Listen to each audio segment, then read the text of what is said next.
Dans l'épisode précédent, j'ai entamé la traversée de l'Arizona et ses paysages désertiques. Malheureusement, j'ai explosé mon pneu arrière en roulant sur des lames de rasoir. J'ai pu compter sur l'aide d'April et de Brett pour remettre ma trottinette d'aplomb en un temps record. On se retrouve finalement sur la route au nord de Flagstaff qui mène au Grand Canyon. Donc j'ai quitté Flagstaff, donc là j'ai 80 km pour aller jusqu'au Grand Canyon Junction, donc c'est une jonction entre deux routes un peu avant le Grand Canyon. Je dors là-bas et ensuite demain c'est le Grand Canyon, yes, enfin, celui-là je l'aurais mérité. Hein. Parce qu'entre les grosses chaleurs, le désert, le vent, la crevaison, la réparation, là je peux vous dire que je vais l'apprécier le Grand Canyon, mais comme jamais. Voilà, donc là je suis dans une forêt de pins, je pense que ça va être 80 km comme ça, c'est super sympa. Ça coupe le vent et ça sent super bon. Il n'y a pas trop de trafic. Donc c'est cool, avec mon pneu tout neuf. J'espère qu'il va tenir parce que maintenant j'en ai plus de rechange, hein, donc plus le droit à l'erreur là.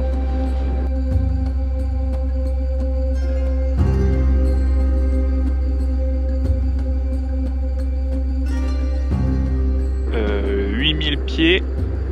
Ah, ça commence à faire haut là, non? Ça fait combien de mètres ça? 2500? Bon.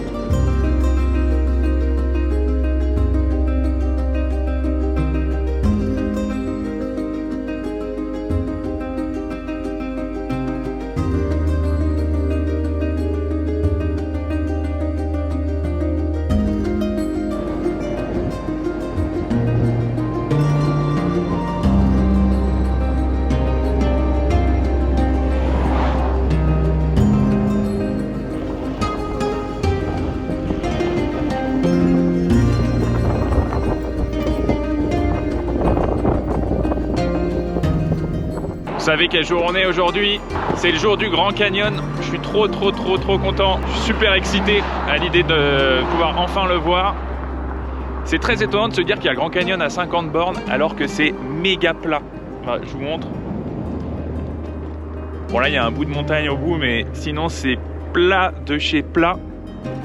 Et de se dire qu'il y a une crevasse de 2000 mètres à seulement 50 bornes, c'est incroyable. Trop hâte de voir ça. Je sais juste pas où je vais dormir, ça c'est moins cool. Il y a un camping, mais comme d'habitude je suis pas équipé. Cette nuit c'est descendu à 4 degrés, donc ou alors faudrait que je demande des couvertures à des gens. Ouais, je pense que je vais faire ça. Voilà, le trafic de fou.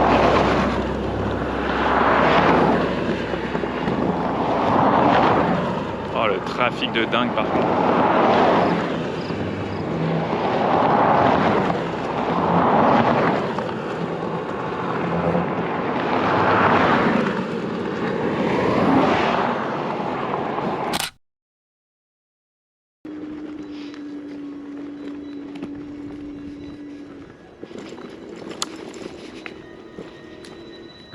Ben alors mon vieux,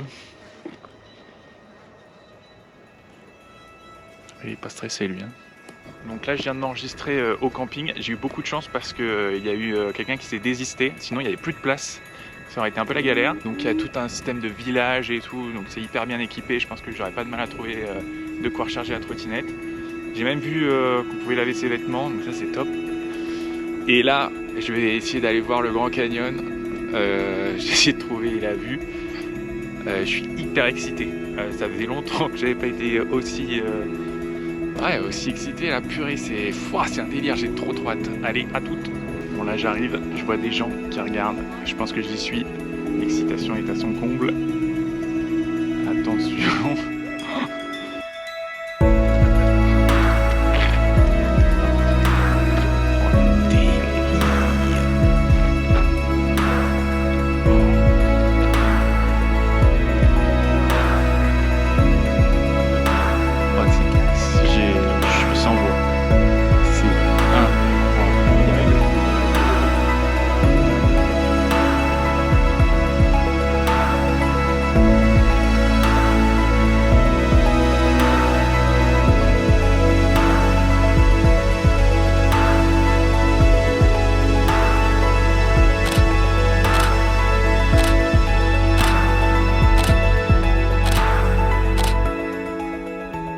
Voilà le campement pour la nuit. Donc on est à quelques centaines de mètres du Grand Canyon.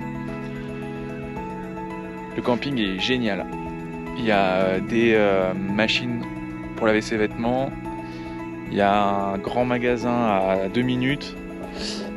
C'est top, tout ce qu'il faut. Donc là je me suis acheté une couverture, j'ai un peu prévu le coup, et ainsi qu'une couverture de survie. Mais je pense que ça devrait aller parce que là il est déjà, je sais pas, il doit être 18h30. Il fait encore super bon. Je devrais pas trop cailler pour une fois. Maintenant que la tente est montée, ne serait-il pas temps d'aller voir le coucher de soleil et de prendre un moment seul face à la nature? Eh bien non, pas du tout. En fait, on était 45 à avoir eu la même idée, du coup j'étais pas du tout seul. Mais bon, c'était quand même beau. Je crois que je suis pas le seul à avoir eu l'idée de voir un coucher de soleil.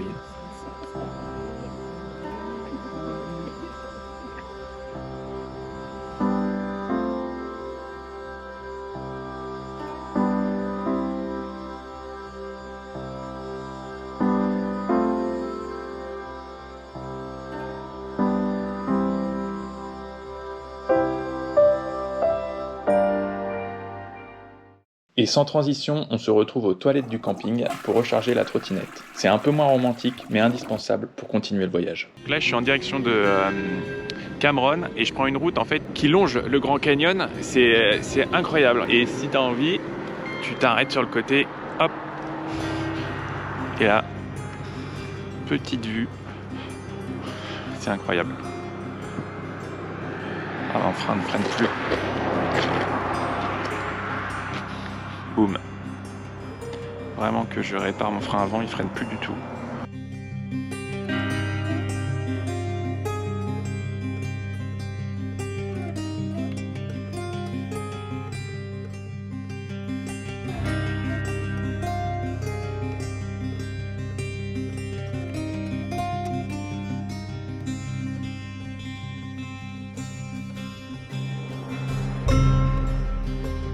Je viens de quitter le parc national du Grand Canyon, c'était magnifique, vraiment j'ai même eu du mal à le quitter tellement c'est spectaculaire. Je jette un petit dernier coup d'œil, ah ben on le voit plus. Voilà, et maintenant c'est direction Monument de Vallée.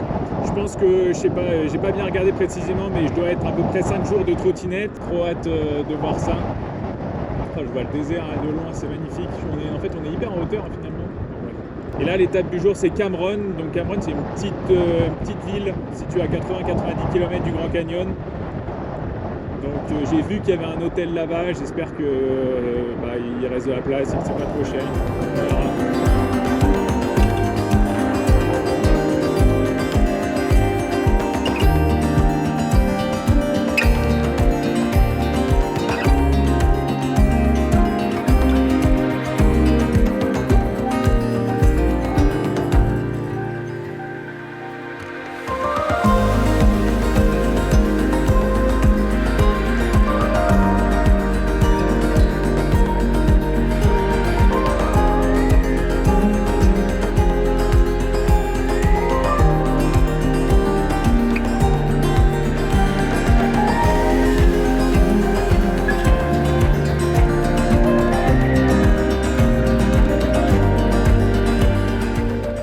Descendu du Grand Canyon et au final ça fait 2 heures que je descends.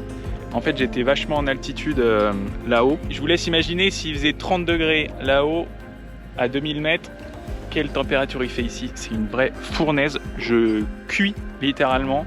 Heureusement je roule, ça rend la chose supportable, tout juste. Par contre le paysage est fabuleux, hein. Je vois au loin, vous allez rien voir, mais une grande vallée rouge ocre. On peut imaginer Monument de Vallée, quoi, un peu de ce style là.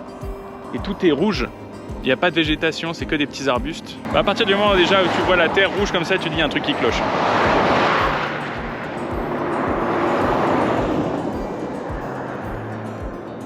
Ouais, il doit faire 37 à l'ombre là, je pense, à peu près, à vue d'œil. Cameron, l'étape du jour, marque l'entrée dans le territoire des Navajos.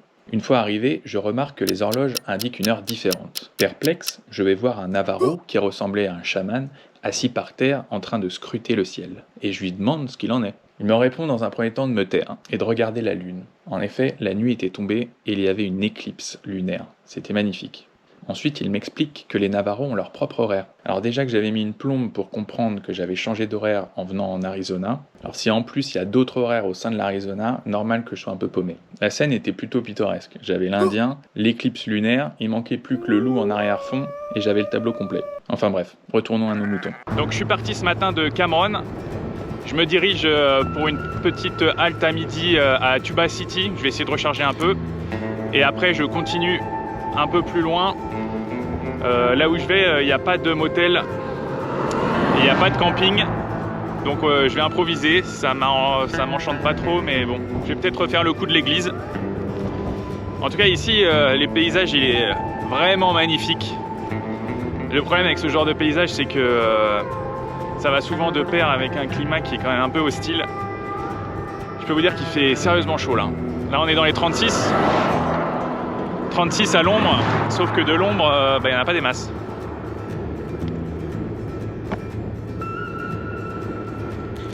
En tout cas, les couleurs, elles sont somptueuses. Hein. Oh, aïe aïe aïe.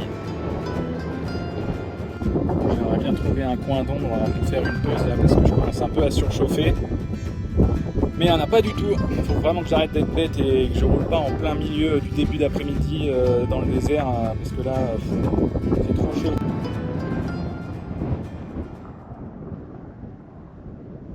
Bon, je suis arrivé à Tunaalea, là où je comptais m'arrêter. Il n'y a vraiment que quelques maisons, il n'y a rien du tout. Il faut que je trouve un endroit où dormir et recharger. C'est pas gagné, c'est pas le genre de situation agréable.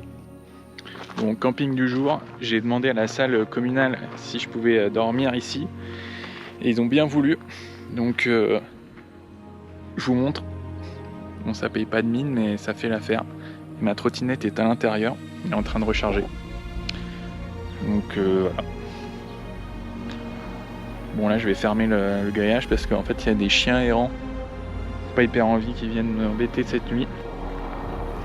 Allez, c'est reparti pour un tour, direction Kayenta, c'est tout droit. On a la voie ferrée sur le côté et le désert en fond. C'est pas beau ça? Et des coups de soleil aussi sur les bras. Des paysages super beaux, mais par contre beaucoup de trafic, hein. C'est pas évident. En fait, il n'y a qu'une seule route dans cette région et du coup, voilà, il y a tous les camions, toutes les voitures. C'est un peu la galère pour ça. Là, on arrive, bon, il reste encore une heure, mais on arrive à Kayenta. C'est la ville du coin. Et après, ça sera Monument de Vallée. Je sais pas si je vais m'arrêter à Kayenta ou pas. On verra.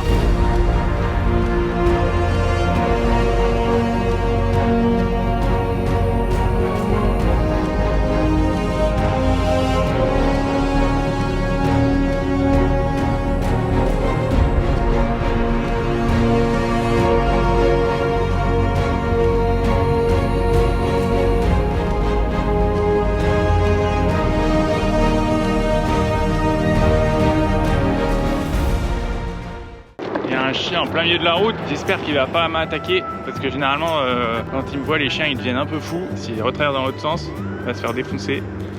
Ah bah non, je vais pas leur stresser. Traverse pas Maurice. Reste là où t'es. Ok. RAS. Donc là je suis à Kayenta, le plan initial c'était de rester dormir ici, mais au final il n'y a pas de camping et les motels ils sont hors de prix, c'est plus de 200 € la nuit. Donc là je suis en train de recharger sur le bord d'une station-service et en fait je vais pousser jusqu'à Monument de Vallée, donc ça fera une journée à 120 km, record battu. Ça y est, j'y suis, je suis sur la route de Monument de Vallée en trottinette électrique. J'ai un peu du mal à y croire, c'est fou. Purée, c'est beau.